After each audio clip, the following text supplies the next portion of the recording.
This session is brought to you by Zurich Life and Investments. These guys are one of the last true independent life insurers going around, and they're Swiss, so you know their stuff is solid. These guys really understand and believe in the value of advice, which is why they invest in programs like this one and partner with groups like XY Advisor to help drive the positive evolution of financial advice in Australia. Their team are just really good people as well. So if you haven't already connected with them, to learn more, check out their website or speak to your business development contact. This session is also brought to you by Sun Super. They're one of the fastest growing profit for members or industry funds in Australia. They were the very first of these funds to partner with advisors, and they've got functionality where you can actually link to your client's Sun Super accounts and charge advice fees through the fund, as well as a number of tech innovations to make it easier for you to work with your clients. They've got great investments. They're really, really cheap. And their team are just generally legends. So if you haven't already connected with Sun Super, give them a shout because they're doing some really cool stuff. Welcome. What's happening? So fucking glad to be here. Yes. He's been waiting for the invite for so long. Yes. I've been sat literally in the office. Every time the letter comes in the door, I grab it, I open it up. I think it's got an X and a Y in it. It could be them. I call it up, try and open it. Yeah. No, it's awesome to be here. Thank you. Hey, it's good. We've finally got some good audio from enough people complaining for long enough that what the sole purpose of what we were trying to achieve was horrible quality. Eventually we made the decision to improve. Well, my dulcet tones are feeling very dulcet right now. Do you know what dulcet means, by the way? It's like the opposite of my voice, I think. It's The opposite of your voice, yeah, mine's not very dulcet. isn't it? Well, what is dulcet? Sultry and I think it's smooth. Oh, yeah. So the opposite. A bit like Ray's voice. It's like Vin Diesel meets Cary Grant. That's kind of dulcet. Oh, goodness Jeez, it's gracious. far from a compliment. I enjoy that kind of thing. I find it hilarious. We're here in Erskineville, the capital, hipster capital of Sydney, and Ben's not in the room. I know. He couldn't fit the beard in with all of us. He tried to get through the door. He just kept squishing. So what's been happening, mate? What's been happening with us? It was an interesting end to the year, actually. All I can say is that sort of advice to get a really good accountant, I'll double up on it and make sure you check stuff. So we had an interesting end. But it's funny how in business, whenever you go through, I think, hard times, it always kind of forces you to step into something. And then one of the things we found is we were probably under-marketing our business a bit. So we stepped into it. But interesting Christmas with a bunch of family stuff. But I'm actually really enjoying the start to the year. It's been a good one. How about you guys? Yeah, man. It's a difficult start to the year, but we caught up late last year, and you were off to sort of that New South Wales Queensland border, right? Somewhere around there. Is that ringing a bell? To do some work. I did a speaking gig up there. Was that? Jeez, it was that long ago. Oh, I think it was around about June, July. And Whereabouts in Byron Bay? Right. It wasn't Byron Bay. Funny enough, whenever you go to Byron, you notice everybody there is from Sydney.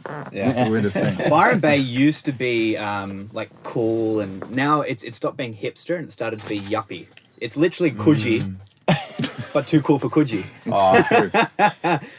I think I bring the yuppiness of Coogee down a little bit. Coogie's awesome. We're doing our next accelerator in Coogee. Are you? Yeah. So you At the should, Coogee Pavilion? Or? yeah, well, I'll tell you where it is, but that means you might show up. So I probably should. It's going to be like you waiting for a podcast invite. I'll just be walking around Coogee. Licking windows. Are they in there? No, He's walking past. we're actually doing it at the Coogee Bay, which would be awesome. The hotel? At the hotel. What, in the Salinas? Upstairs. Oh, upstairs. Okay. Yeah. Oh, yeah. So I've Look at just that, said the that- venue upstairs. Yeah. Are you gonna order a lot of ice cream? That's the thing we've got to watch out for. I think we're just Yeah. we're gonna wait and see who's not pulling their weight in the workshop and just order the chocolate sundae. Yeah. Special. I love that 20 years on. Yeah. What's the Coogee Bay known for? As the poo in the ice cream. It's shit sundaes. You've noticed there's never been a night at Coogee Bay Hotel called Sunday. Sundays. Coogee Bay. They've stayed away from that branding mistake, which is pretty smart. Saturday, fake Saturday, Monday. I love it. So what's the workshop on? The workshop is every 4 months we do a 2-day workshop called the Accelerator. It's kind of It's kind of, I think it's the peak of our program where everyone comes together. It's kind of the whole, everyone checks in about their plans, you know, bit of peer accountability. We have a speaker, we do a mastermind where everyone gets like 5 to 10 minutes in front of the group. And then we set the plan for the next 90 days. And that's kind of day one. But we also, we tacked on a day 2 about 9 months ago. It's the best thing we've ever done because I don't know if you've ever been to a workshop and you fill out all these notes and you come back and you do nothing with the notes. Yeah. So we tacked on this thing in day 2 where we actually, people roll up their sleeves and we actually get stuff done. And we challenge people to, in a sort of shorter space of time, to actually commit to doing something, implement a marketing campaign or reach out to clients or whatever, and then come back and report to the group. This is the result I got. What do you think the biggest challenge for financial advisors is? I think that it depends on the business. Like for growing startup new businesses, it's definitely marketing. For a whole bunch of reasons to do with the way that the media's had a real crack at advice for a while. Yeah. The digital market, the increased entrance, it's harder than ever to kind of bring on board new clients. And it's partly to do because information's so available nowadays. People don't wake up in the morning and go, you know what, I'm decided I'm going to go see an advisor. It's a process where they go and they have a look and they say, you know, shall I go and have a look at the super offering I've got, or a robo-advisor, or my accountant? And as a result, there's increasing competition. And particularly when you're dealing with younger clients, it tends to be a longer lead time, which is kind of a cruel joke. If you've got the changes to the life insurance framework, which mean that commissions are reduced, and you're talking to advice businesses who are targeting Gen X and Gen Y and going, hey guys, good news, you've got to play the long game. So that's sort of lots of touch points that you're working on them with, and how do you sort of nurture people? Well, first thing is, like a lot of people do a lot of work on the social media stuff, but my view is the purpose of social media is to get people onto your mailing list. Because once they're on your list, you can start the process of nurture. And whether you go via, you know, video, weekly emails, the goal is to kind of just put content out there that is sort of bringing out the need that, you know, you might have a problem here. The faster you can bring that out, the more likely you're going to get people starting to look for a solution. And then if they start to look for a solution, if they've been on your list, you're the person they're going to look for first. Right. So a startup business's asset is the mailing list. I'd say the faster you can get a mailing list, the less you're going to spend on pricing. And that's that whole tribe. I mean, you guys know about the tribe. You've built a really strong brand. You stand for something. You've got a clear mission. And I think that's probably another challenge, which is, you know, how do you differentiate advice? And part of the challenge is, you know, if people aren't looking for advice and all your marketing is advice, you're not going to connect with people who are still early on in that stage. What about the channel issue of email becoming gradually less and less and less relevant because of the... Have you noticed that, or what's your experience with it? It's interesting, like, if there's one thing I think is really interesting at the moment, so if you've got anybody out there who's really cutting edge, I'd be looking at sort of Messenger. Like things like ManyChat and some of these... Messenger? Yeah. Yeah, Now, it's a really non-crowded channel. People are not expecting to be marketed to via Messenger. You can do lead forms into Messenger? Is that You can do lead something? forms, you can do bots. Yeah, these AI sort of sales. Have you looked at that? We've got one. We're testing around a few different Really? versions. How does it work? So it's essentially it's a messenger server. You see a lot of apps you download now. It's put forward as a conversation between you and an imaginary person. Right. And what it's looking for is you're analysing, right, if somebody says X, respond Y. So within our program, we've got a tool, a sheet, internal and for advisors, which says if people have this problem, this is a tool that will help, and this is the benefit of that. And essentially, what you're doing is you're just using rudimentary AI to kind of teach a bot that if someone says pricing, or someone says I've got a fee problem, or someone says I need more leads, potentially it could be the right response would be A, B, C, and D. Or point them to your knowledge center. Exactly. Like that. Yeah.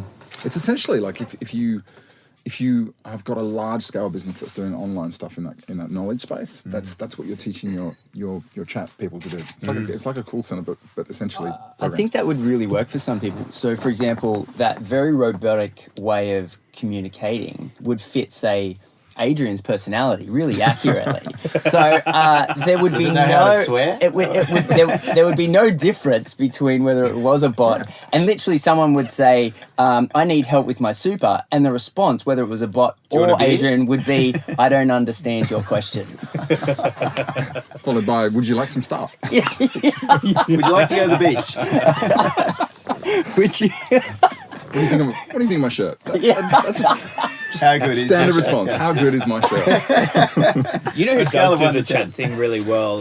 Telstra. So I don't know if anyone's got Telstra, but you can either call Was them. that a chatbot I talked to? Well, you can either wait. You can. Pretty bloody good. That's all your Tinder matches, by the way. Well, that's another frontier. For Don't click the link, Paddy. Don't click the link. They're not open 24/7. The pictures are not free, dude. They're Really not. Why do I keep paying for these? Connect to via Bluetooth. I was talking to a really niche business because the challenge of a lot of businesses are still like they can be quite broad, some of the Yeah. questions, and it's hard to sort of go, how do you put something out there when you're going to have it's only 50% of what people are going to ask because the other 50% is like just could be anything. Yeah. Whereas this business is really niche, and what they're doing is really capturing all their email communication with clients, and they're getting it all as a data set, and then they just upload that into a chatbot. And that's what they're working on right now. And because their business is so niche, so it's in generally car finance, you've got a certain range of questions. And I think businesses like that, they're going to be the first ones to be able to sort of take advantage of it. Because like for advice, like shit, you get... Like for you, it could probably work with advice businesses because there's generally similar problems. But like if you think about like the general public for an advice business, like I don't know, mate. If you sort of reckon you go could to the basic questions when people first engage an advisor, the scope of questions aren't too dissimilar. and then you have like an elevation point that just like if it is out of that, then Well, it it'll goes- get to a point where the complexity requires a meeting, right? But you've already engaged the client, so job or a done. phone call. Or whatever it is. But you can create that journey, I think, quite. If you speak to advisors who've been doing it a while, right? And one of the often fatigues they have is having the same conversation over and over again. Yeah. Totally. And I think if you, but the second problem we kind of haven't come onto, which is if you've got a more mature business, it's the service model. Like what worked 15 years ago to manage 200 or 300 clients doesn't work anymore. And it doesn't work because of legislation, but also works because the more technology we have, the more we expect high touch. You know, if Amazon can email you on a daily basis and go, hey, here's, I don't know, whatever you buy on a regular basis, it's right in front of you. I'm not going to comment on what you normally buy. Amazon knows. Alexa knows. So I lost my train of thought. Yeah, so the second thing is the service model. But I think over the long term, if you're an advice business and there's stuff you're doing one-to-one all the time, that's straight away I'd be like, right, I'm going to create a video or a workshop. And then eventually you can create a whole library of Q&A stuff, which, if someone asks, what's the best way to, save money on my phone bill? Hey, great. I had that conversation a while ago. Here's a script. Totally. I can't wait for the first advisor to do a short course. Now, I know we're building a platform for service providers to give to advisors, but I can't wait until some advisor comes out with a $50 short course with 4 45-minute videos, which then leads into a first meeting. I can't wait. It'd be. Do you know of anyone that's done it? I know some really good people that could do that. Yeah. I don't get it. Well, Stu would be a great person to sort of contribute to something like that. Changing tack completely. Hasn't Ramit Sethi done that though? Isn't that his thing? I'm pretty sure he's got who was that, Ramit Sethi, the personal finance expert. I want you to be rich.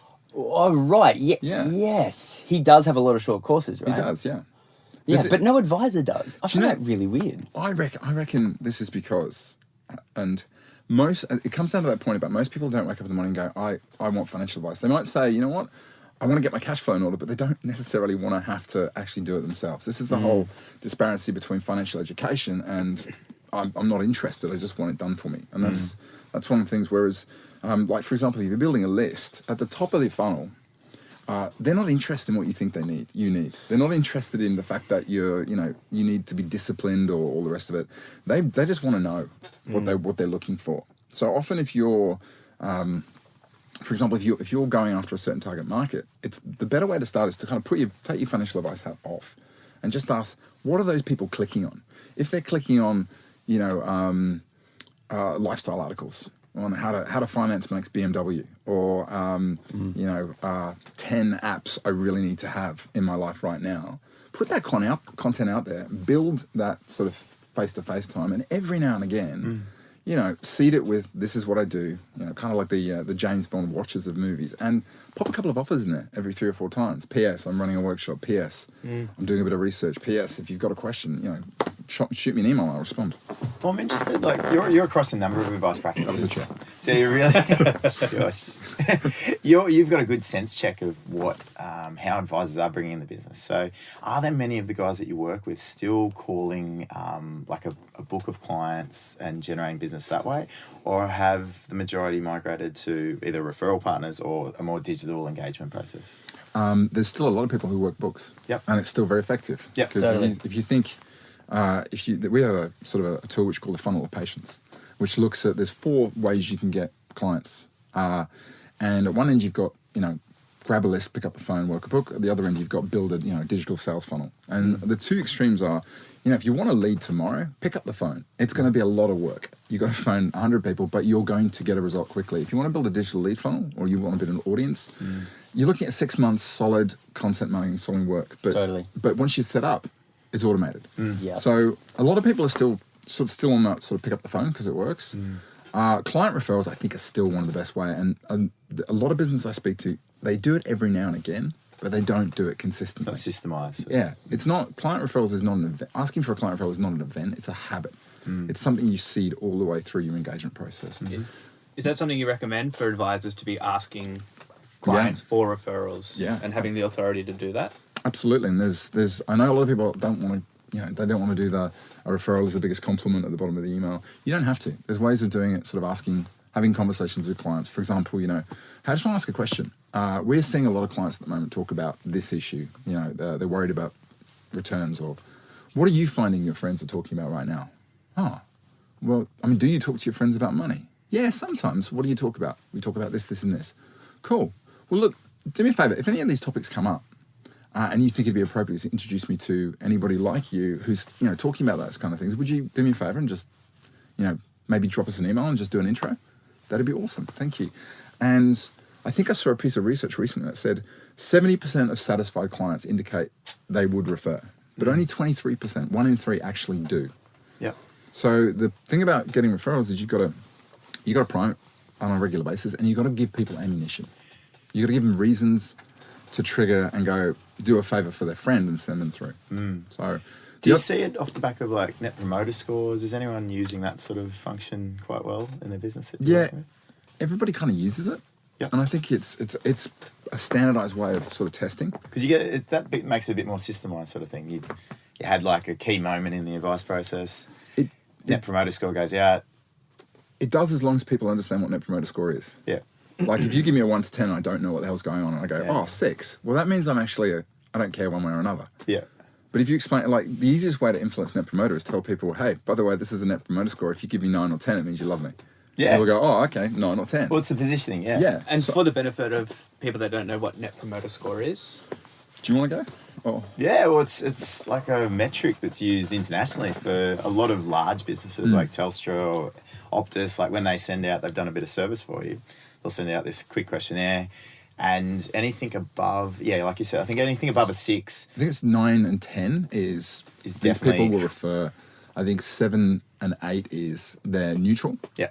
Or maybe anyway, but this 5, and then 6, 5 under and about they're a detractor. Forget it. So the idea is you've got an existing client or customer, they've engaged with you. You then ask them what that experience was like, and then from that you get a score to work out how much of your client base is willing to. Yeah, big businesses use it to get an aggregate view of like how they're actually tracking, because it's a real simple question. It's just one question, and you get this data set that comes out of it. Yeah. And then you can have like the other one. What people do off the back of it is like, if it's a good question, why was that the case? If it's sort of mediocre, what can we do better? And the same for like if it's bad, like you then start to understand. You can drill down into it. Mm-hmm. Yeah, you can try and turn it around. Go, oh my god, we're a 3. We should probably reach out to this client and find out what went wrong. Well, and the key point is if you're not having that conversation, you're not discovering that. Yeah. Does that work for small business though? Because I just wonder if you've got a personal relationship with someone in a small business and you ask them what the experience was like. I just wonder whether or not that personal relationship might clutter the responses you get. So you end up with a 5 or 6. Yeah, exactly. It's exactly right. One of the formative experiences in what I do is I got involved in starting a startup incubator in about 2013 called Corporate to Freedom. and a lot of early stage startup businesses. Very corporate name, isn't it? You like it? Well, actually, it was a corporate. Was the logo Corporate like, to was this like one of those clip art word Che things? Guevara, Just like an outline, just this dude jumping in the air. It should have been. It was actually, we got it done on 99 Designs for a logo composition, and it actually, I'll show it to you. It looks like a pram. But it was just like, I don't know if anyone's ever had a logo. Bring it up. Oh, I'd have to dig it out. Hold on.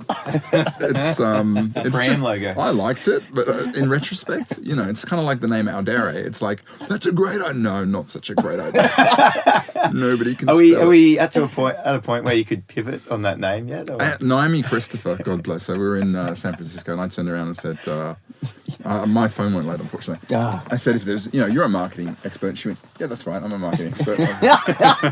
She is. She is. So, if someone's an expert, I love it when they do. Say, yeah, I'm actually really good at that. What do you need to know?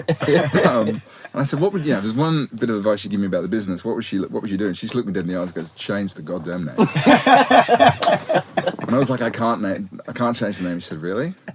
And I said, well, you've got a software company that's named after a 1980s computer game. She was like, how do you know that? I'm like, never mind, I'm a geek. Anyway, she turned around and said, well, if you can't change the name, explain the goddamn thing, what it means. So since then, I've just told nobody. The thing is, I don't know if that's going to help either. I'm sure there was a point where, corporate to freedom. Anyway, and they say one of the things is you want to, at an early stage, you want to get out there and ask those initial users, what was it that made you sign up? All these things. But when you ask people, what do you think of something? They will sit on the fence. But if you ask them really directly, hey, it'd be really good if you tell me, what don't you like about what I do? That's a hard question. It's a hard question, but it's much more effective than Yeah. asking, hey, what do you think? Because people go, oh, you guys, you dress nicely. You sound good. But what Dulcet tones. Yeah. I mean, like, Adrian, what don't you like about these guys? It's an easy question to answer, right? And it's framed. Is there Too anything? easily, I fear. Is there anything you don't like, as opposed to what do you not like? So you have to answer something. It's not a choice of if there is anything you don't set like. options It's like to assuming select. you don't like what I do. What is that? Just make it on get those answers on a day of wins, not when you've been beaten over the back of the head.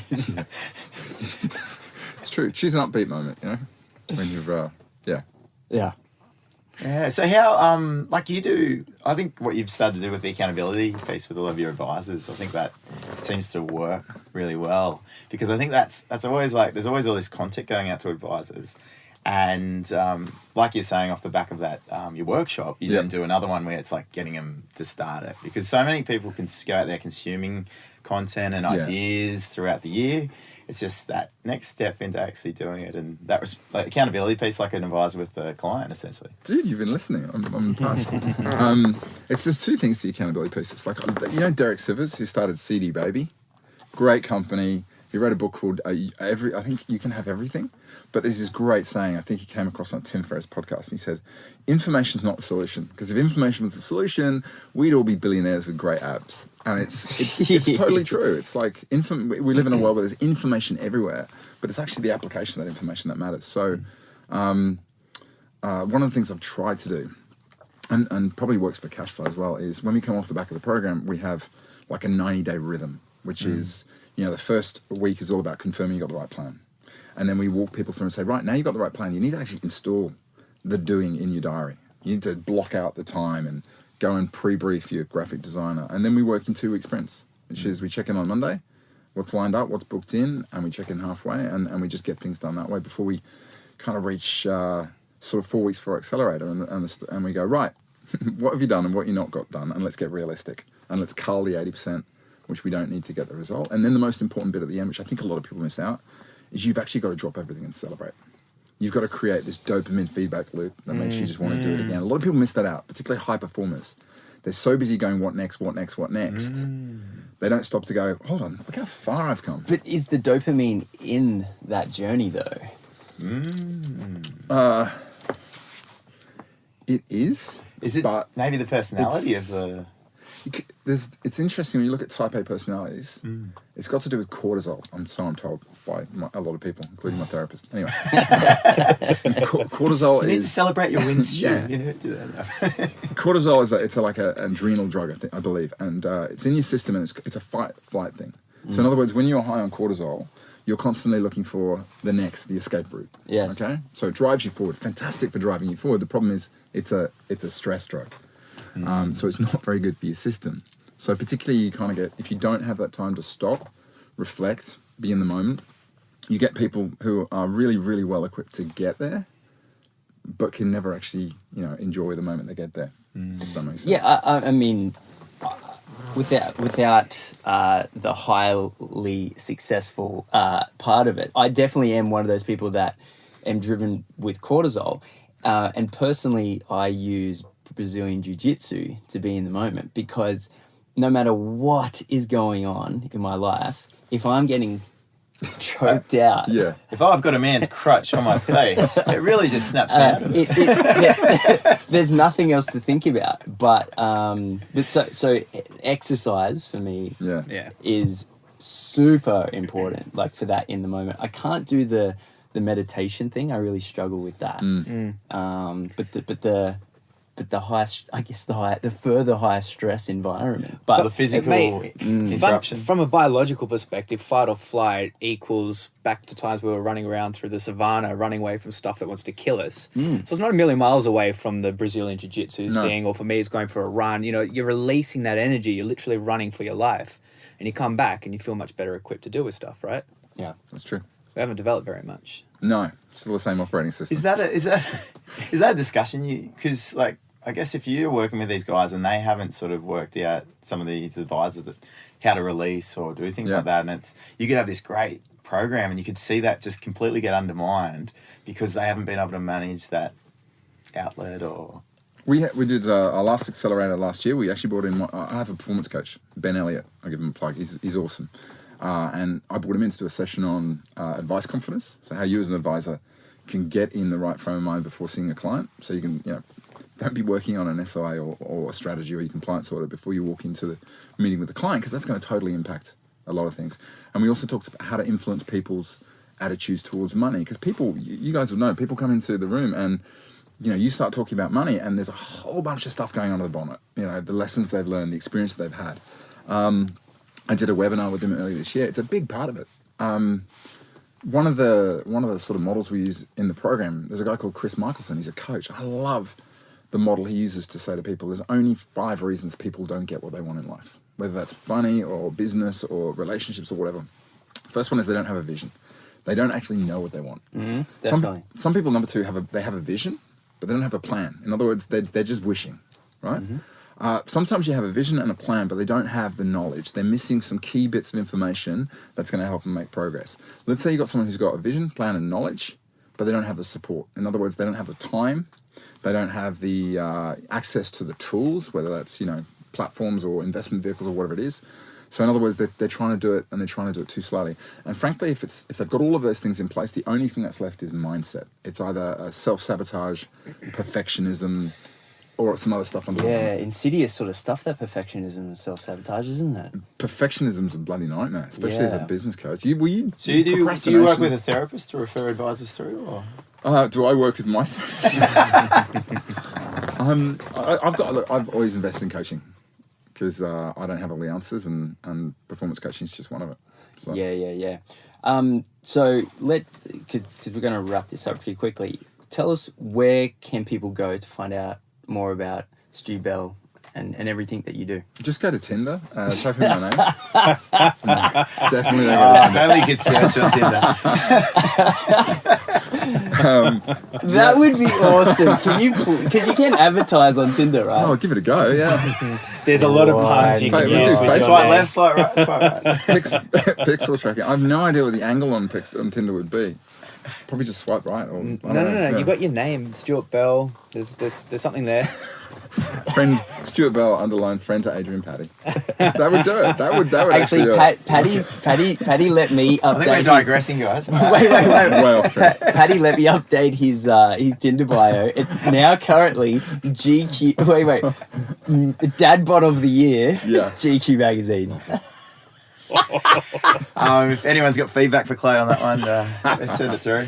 Actually, now we're talking about chatbots. Someone actually, we're going way off track, but they actually did an actual test of what works on Tinder. Check it out. There's a whole thread on it. And There's an actual it's app. Yeah, there's a proven sequence that'll everything like. It's works only on 80%. iPhone. I've got an Android. Where do you find those answers? I'm asking for a friend. I just email adrian.paddy@sparkprofessional.com.au for all the information. Look, if you want to find out more about us, go to the website. You might need to spell that for people. audere.com.au, or if you got a question, just email me at help@aldere.com.au and we'll have a chat. And the chatbot will answer. The chatbot will answer. Do you have any events coming up or anything like that?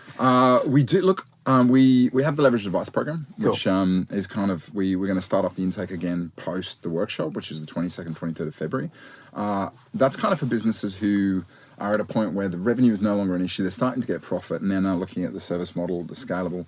We're also sort of toying around with. We've had some real interest in businesses that they're not quite ready at the point where they want to scale, but they just need some help with the revenue and the profitability. So we're toying around with launching an. So is that an early stage business? Yeah. Sure. So typically businesses that are under sort of $250,000 and $300,000 worth of revenue. Sure. And they've got enough where they're kind of almost at a point where they don't have to worry about paying the bills, and they just want to sort of take it to the upper level. So we're toying around. We're sort of doing a beta launch of an online program to kind of work with that, putting together a really small group to work together. So if people are interested, it's pretty early stage, but yeah, help@adere.com.au, and I'll give just you email you. Yeah, just email us, and we'll just shoot you through some info and Awesome. tell us if it's for you or not. Very good. Well, thanks very much for coming on, mate. Yeah. Thank you. In the center of the hipster universe. I know. All right, cool. Thanks, mate. Really Bye, thanks guys. you. Excellent. Cheers. Thanks, man. Cheers.